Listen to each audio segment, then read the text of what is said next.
quietly behind the scenes getting involved. And I keep reading stuff that you know who Benjamin Rush is? Benjamin Rush was one of the signers of the Declaration of Independence, and he was George Washington's doctor. Ended up killing George Washington, kind of, but like always, the medical system will do you harm if you spend too much time with him. But he just kept writing about this tobacco thing. I don't think it's going to go well. I think businesses are getting. He just kept predicting what took another 200 years to really develop. That's crazy. Yeah, and I feel.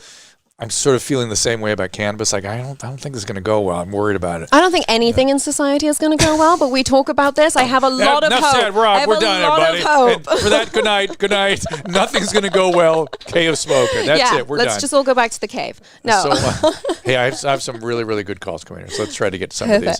This is Chris. Go ahead there, Chris. Hi, Dr. Drew. Hey, buddy. Thanks for having me on. You bet. My father was a professor of medicine at UCLA for 35 years and the founding medical director of the Pritikin Longevity Center. Wow. Crazy. Yeah. And so 40 years ago, he showed that with healthy living, we could reduce our blood pressure and get off drugs. But that information hasn't really filtered into the full medical system. Well, I would argue that compared to, I remember the Pritikin Center, and I remember when I was in medical school, it coming up sort of in the background quite a bit. And I would argue that pretty much most of what he was advocating has sort of become axiomatic in the sense that it's sort of accepted as true and good thinking. Just we can't get anybody to do it. That's, I think, the sort of zone we're in now. Do you disagree?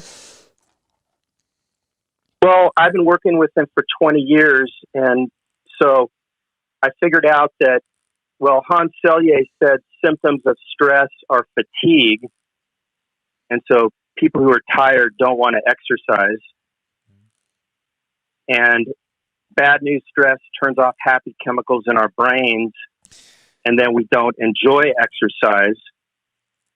And we turn to junk food, nicotine, alcohol, and illegal drugs to turn happy chemicals back on. I like the construct. I would argue it's even more complicated. And your question here, I think, dovetails into what I'm thinking a little bit, which is that our childhood experiences are coming to bear on our psycho-biological, emotional condition in the present.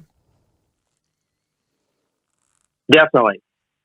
Yeah, well, you explored the same thing in your awesome book, Cracked, about traumatic experiences and addiction. Yep.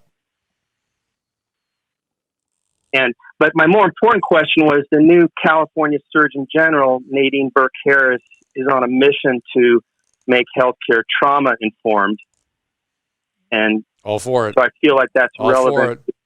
For it. That's great. Addiction. Yeah, everything. Criminal justice, everything. Psychiatric. I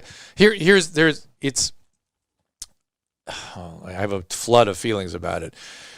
For sure, it's the right thing to do. I am delighted that finally, you got to know, Chris, that in the 90s, I was absorbing tons of criticism. There was even, believe it or not, a whole school of thought that said that adverse childhood experiences are overstated and really don't do anything to people in their adult life. So at least we've woken up from that slumber, right? Not only have we woken from that slumber, but now we're starting to talk about what to do about people that are traumatized. The idea of trauma-informed therapy or trauma-informed approach to everything, I totally agree with, but it's way more complicated than most of my peers understand.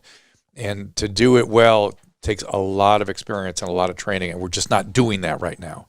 So that's my discomfort with this orientation. If we're going to accept that it's true, which it is, we must arm ourselves accordingly, which we are not. Does that make sense? Well, that's where I'm working with. My father's now 85, and he's got severe dementia, and he's gone to. It's easy for me because I know his life history to connect it to his traumatic experiences. The dementia? But over the last 10 years. Be careful. Be careful. That's a jump. That's a jump. By the way, I used to work in a dementia hospital, and the first thing I noticed when I went in there was particularly the men. All the men had pictures of themselves by the bedside, and they were like admirals in the Navy and captains of industry and just crazy stuff they've been doing. And I started wondering, I thought, like you, I thought, oh my gosh, stress has got to be the thing. It's got to be stress-inducing in dementia in these men. So I started interviewing their families, and to a person, they all said that this man had no stress. He loved his job, which confused me, but I found a common link amongst all of them. None of them slept. They all restricted their sleep. So I'm of the opinion that that may be a bigger issue than the stress itself. Did your dad work excessively and not sleep? Oh, yeah. Yes, I agree. That's definitely a factor. So, when you're lying down, the brain gets a lot more blood. Yep. But Nadine Burke-Harris, the new California Surgeon General, has repeatedly pointed out that a high ACEs score, adverse childhood experiences, is a factor in dementia. That makes sense to me, but that doesn't mean it's causational, right? It may be that there are substance uses involved in that. It may be people aren't sleeping normally because of the ACE, which we know they don't. It may be other psychiatric conditions that are also associated with dementia. So again, be careful. This research needs to be parsed out very, very carefully.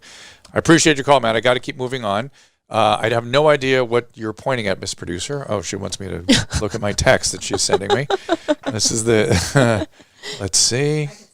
Oh, I've got Travis on the line. Oh. Let's get Travis in here, why don't we? How do I get him on my thing here?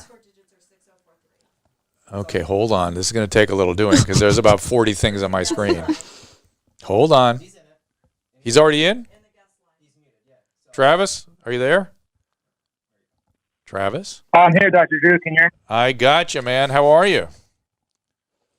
Oh, doing well. How are you doing? We are good. We're here This with... way? Okay, get yes. This So way. don't let Travis block take your my face. spotlight again.